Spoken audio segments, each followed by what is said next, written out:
The morning sun hung low over the dusty hills, casting long golden rays through the cracked boards of the auction barn. Already, the air buzzed with heat and the restless murmur of voices, farmers, ranchers, bargain seekers, and a few children who had come not to buy, but to laugh. At the far edge of the open lot, a rusted livestock trailer creaked open with a groan. From within stepped a horse, or what once might have been one. His coat was patchy, flaked with dried mud and old scars. His ribs protruded like warp fence posts, and each step made his bony knees tremble.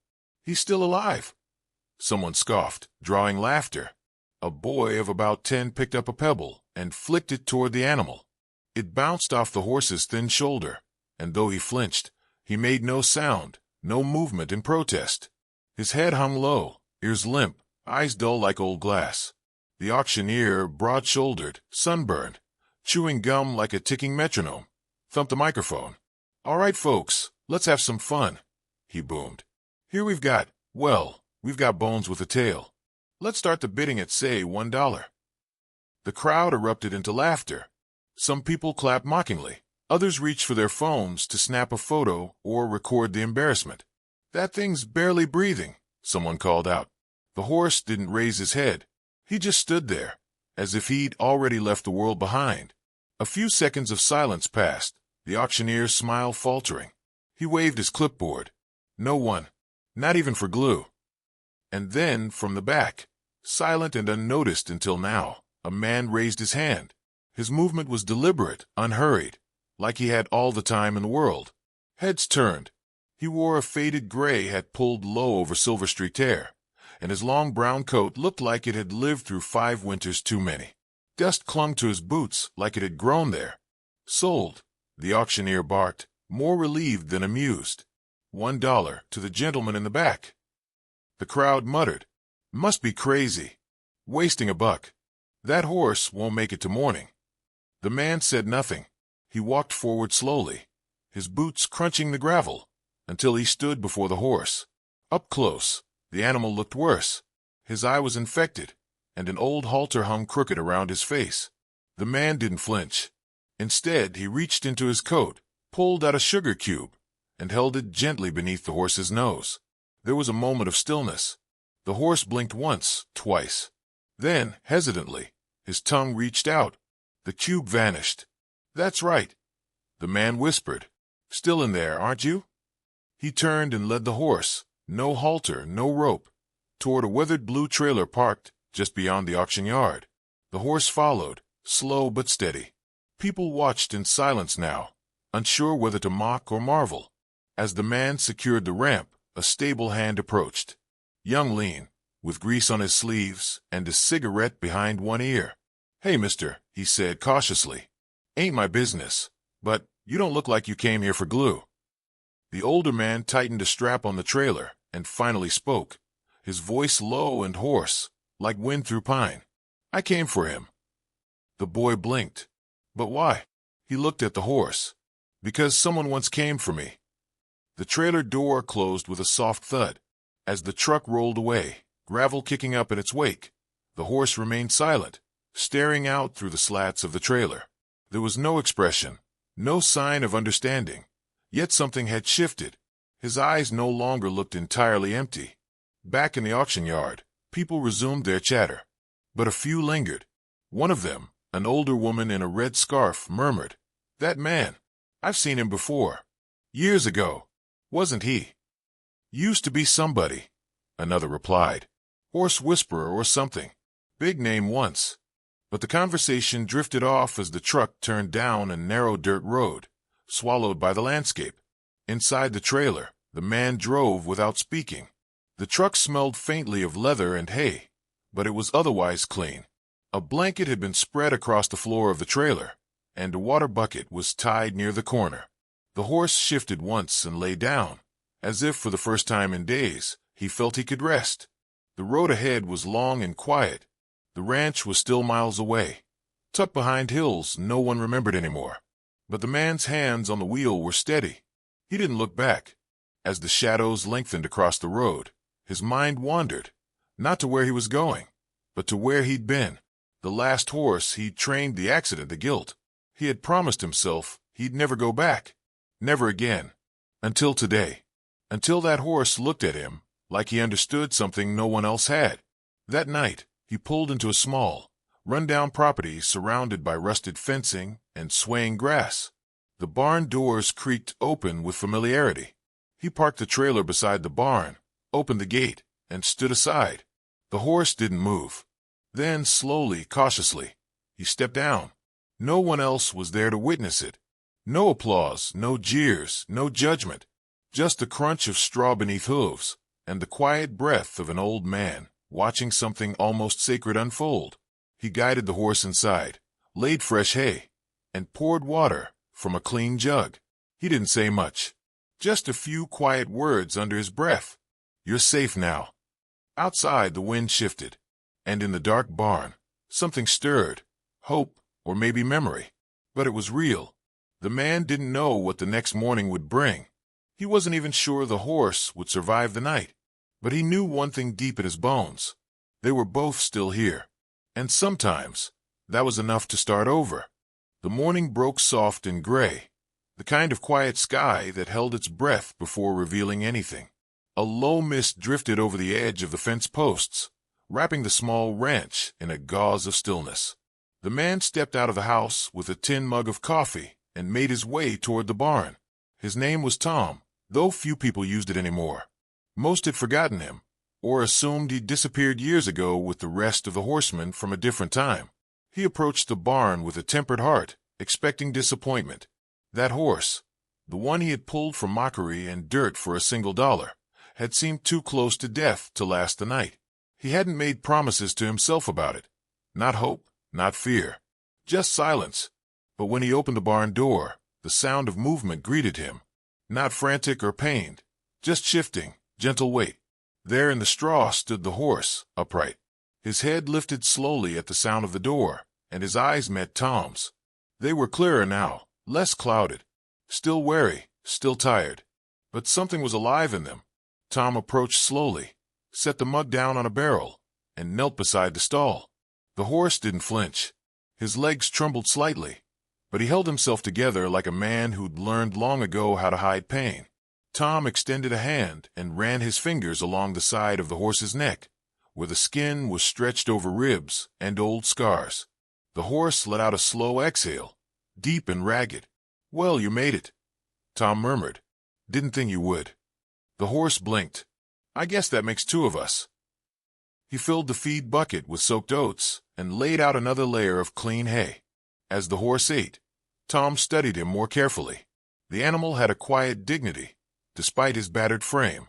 There were scars around the flank, long, deliberate ones that didn't look like accidents. Some hands hadn't been kind, and yet here he stood. Tom stepped back and leaned against the wall. His own body ached in places that didn't heal with time. His right leg still stiffened in cold weather. The limp wasn't as noticeable as it once had been, but it reminded him every day of what he'd lost.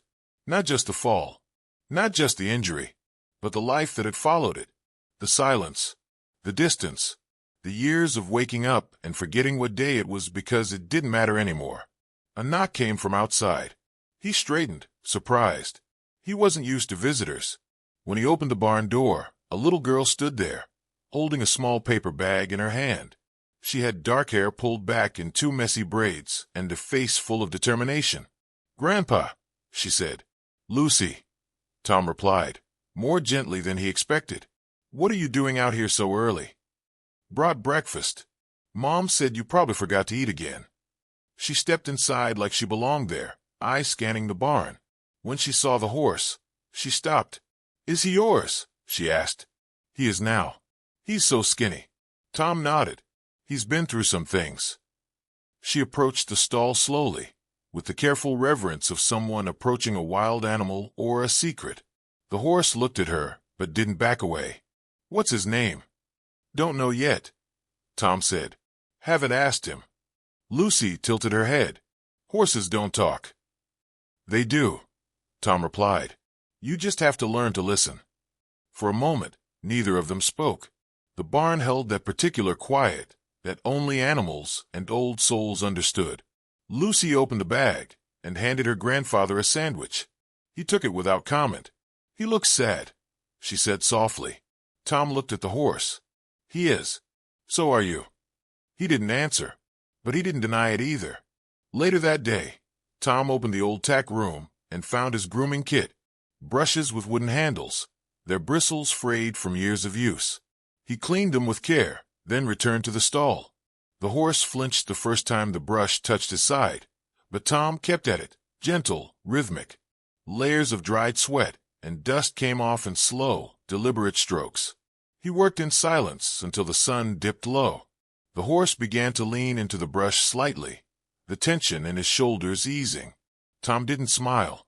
He didn't do that much anymore, but something shifted in his chest. A memory stirred, not sharp, but heavy. A bay stallion. A championship run. Applause echoing through the arena. Then the slip. Then the silence. That night, as the wind picked up and the sky threatened rain, Tom sat on the porch with a blanket draped across his lap and an old notebook in his hands. He hadn't written anything in it for years. He opened to a clean page. "Chance," he wrote. A name. The next morning, Lucy returned, this time with apples from the kitchen. She didn't ask permission before she stepped inside the stall. The horse, Chance, watched her with one eye, ears perked. When she held out the apple, he hesitated, then took it slowly from her palm. "He likes me," she said. "Maybe you remind him of someone." Tom replied. "Who?" He didn't answer. Some things weren't meant to be spoken. They began a quiet routine. Lucy would visit every morning, and Tom would show her how to brush Chance, how to watch his gait for stiffness, how to check his hooves. In return, she told him stories, school, books, the cat she wanted but couldn't have. One afternoon, while walking along the fence line with Chance trailing behind, Lucy looked up at Tom. "Why'd you buy him?" He paused. "Because everyone else gave up on him." "And you don't give up?" Tom looked at the horse, then down at his own hand, the one that still bore a faint scar from years ago. "I did. Once. Maybe this is my way of trying again." The wind tugged at Lucy's hair. Chance snorted softly. That evening, as Tom closed up the barn, he noticed something new in Chance's eyes. Not trust. Not yet, but curiosity. A question. A spark. He turned out the light and shut the door. They were still strangers in some ways, still unsure of one another. But something had begun. Not a miracle, not a transformation. Just a beginning. The days settled into a rhythm. Morning light spilled through the barn's old slats, catching in the fine dust that floated between the beams. Tom rose early each day, his limp a little stiffer in the cold, and made his way to Chance's stall. By now, the horse stood taller, his eyes clearer, muscles slowly returning beneath the once loose skin. He still flinched at sudden movements, doors swinging open too fast, the clatter of a dropped bucket. But there was something new in the way he looked at Tom. Alertness, a flicker of trust trying to rise through the fear. Tom didn't push. He moved slow, spoke softly, and let silence do most of the talking. Horses didn't need many words, they needed patience. That, at least, Tom had learned well. One morning, Lucy arrived carrying a faded photo in a cracked frame. She handed it to her grandfather without saying a word. He looked down at it. A younger version of himself stood beside a shining chestnut stallion, the blue ribbon stretched between them. He didn't smile in the picture. He never had, even back then. "That was Legend, right?" she asked. Tom gave a short nod. "Best I ever trained." "He's the one you lost." Another nod, slower this time. "How?" Tom's eyes didn't leave the photograph. "A show in El Paso. Rain came early. Arena mud slicked like oil. He trusted me to guide him through the jump. I hesitated. He slipped. Broke his front leg clean. I had to make the call right there in the ring." Lucy's fingers curled around the wood of the stall.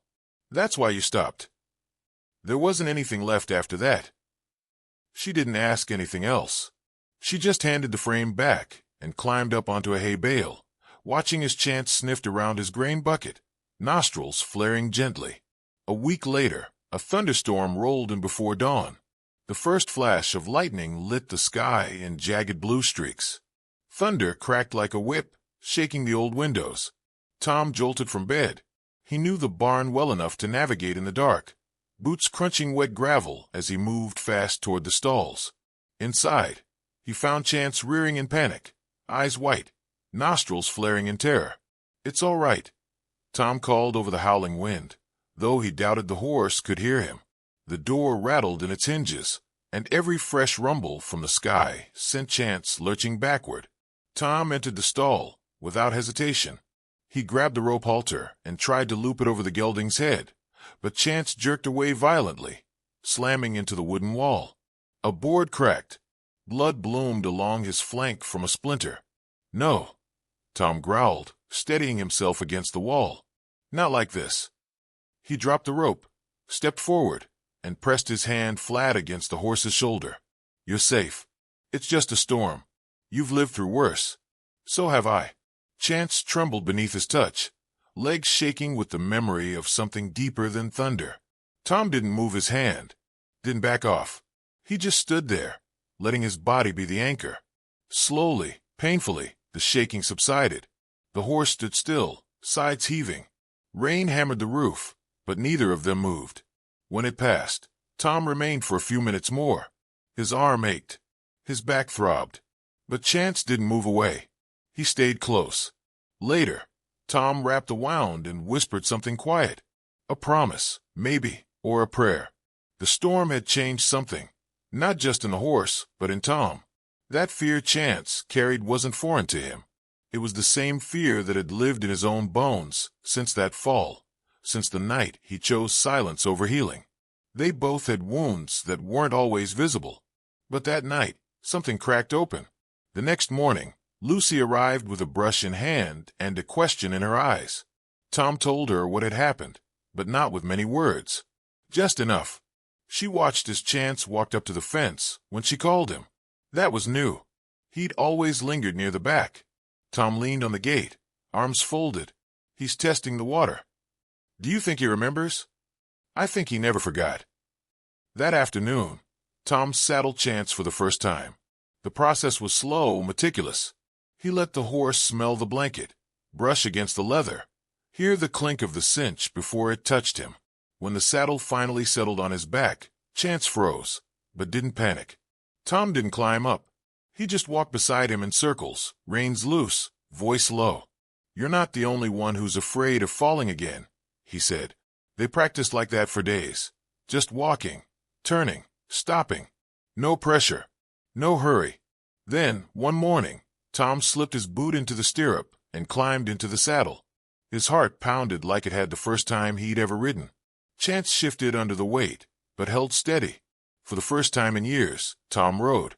Lucy watched from the fence, her arms resting on the top rail, a wide grin across her face. "Grandpa," she said, "I think you're starting to come back." "I never left," Tom replied, eyes ahead. "I just got lost for a while."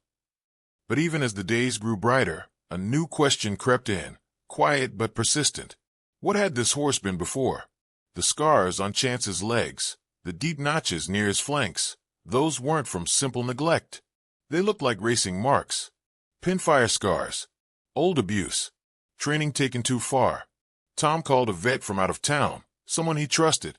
She came 2 days later and ran her hands over Chance's body with a careful grace. "He's been through hell," she muttered.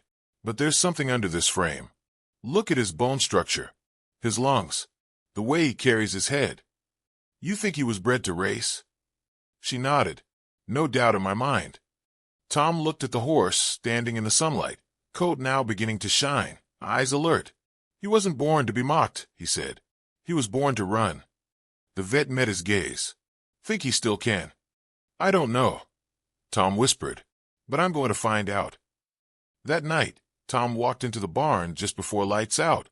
Chance was waiting for him, ears perked, as if expecting something. Tom leaned over the stall and whispered, "We've both been kept in cages we didn't build. Let's tear the doors off together." The barn grew dark, but something kept burning between them, quiet, steady, and impossible to ignore. The fairgrounds buzzed with the usual end-of-summer chaos, vendors setting up hot dog stands, teenagers milling around in groups, and families weaving through the stalls in search of shade and spectacle. A makeshift arena had been carved into the dry grass at the far end of the property. It was surrounded by splintered wooden rails and folding chairs, most already filled with spectators fanning themselves with programs. Dust floated lazily in the air, and above it all, the announcer's voice crackled through cheap speakers, calling the next event with forced enthusiasm. Tom stood behind the holding pen, his hand resting lightly on Chance's shoulder. The horse was calm, but alert, nostrils flaring slightly as the wind shifted. He looked healthier now, his coat clean and brushed to a copper shine, muscle filling out the frame that once seemed on the brink of collapse. His eyes no longer drifted away in fear. Now they locked on things. They followed movement. They listened. Lucy was perched on the lower rail, clutching the registration number in her small hands. She'd been quiet on the drive over, uncharacteristically so. Now she glanced at her grandfather and asked, "Do you think they'll laugh at him again?" Tom gave a slow shake of his head. "Let them. We're not here for them." The event wasn't a race, not officially. It was called the Redemption Run, a gentle obstacle course for rescued horses, a spotlight for those deemed unworthy before, a place where people came to cheer for the broken, if only for a few minutes. Tom hadn't planned on entering. He hadn't even intended to bring Chance here.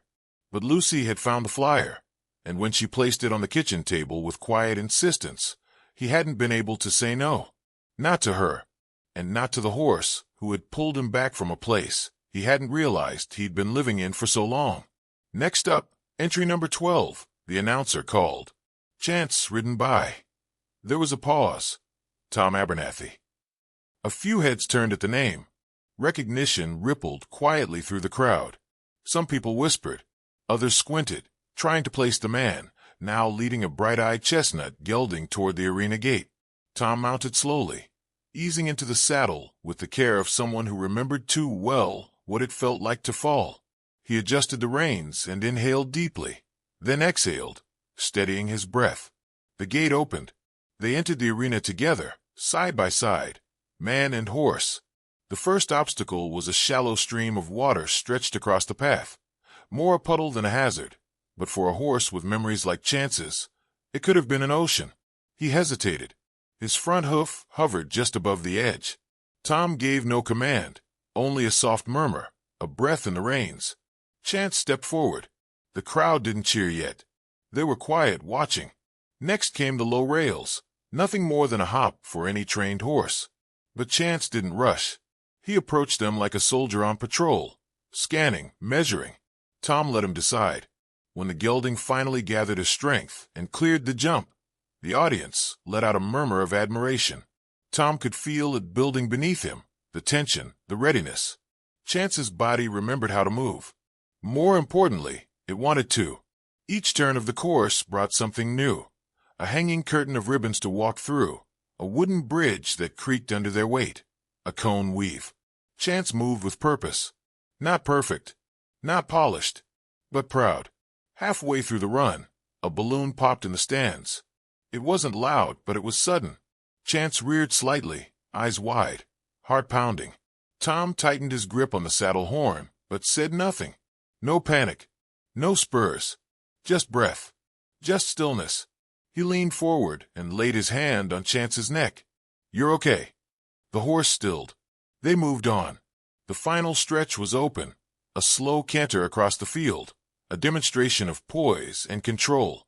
Tom gathered the reins gently. Chance shifted his weight, then broke into a smooth, gliding motion that stole the breath from everyone watching. His tail lifted, his ears forward, eyes sharp. He wasn't a rescue anymore. He was a horse reborn. By the time they crossed the final marker, the crowd was on its feet. Not roaring, not wild, but steady applause, genuine and warm. Tom dismounted with a wince, his leg aching, and turned to face Chance. He didn't say anything, just looked at him and nodded. Chance lowered his head slightly, his breath slow and deep. The judge approached, clipboard in hand. She was a younger woman with dark glasses and a purposeful stride. She extended her hand toward Tom. That was something else.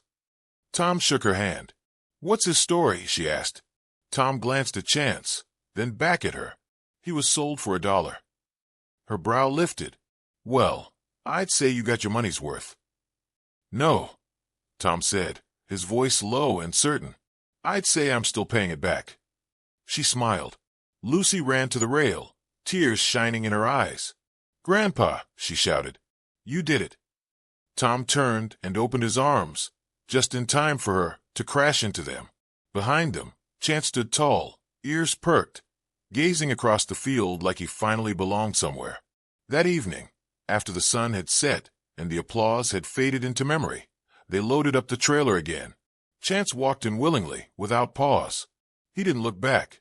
The road home was long and winding, but quiet. Lucy sat beside Tom in the truck, her head on his shoulder, her eyes already drifting closed. Do you think he knows? She asked sleepily. Knows what? That we're proud of him. Tom looked into the mirror, watching the shadowed silhouette of the horse, standing steady in the trailer behind him. I think he knows more than we ever gave him credit for. As the ranch came into view, Tom slowed the truck and turned down the familiar gravel path. The porch light glowed faintly in the distance. Somewhere in the field, a barn owl called out. They were home. And for the first time in years, Tom felt like he was too.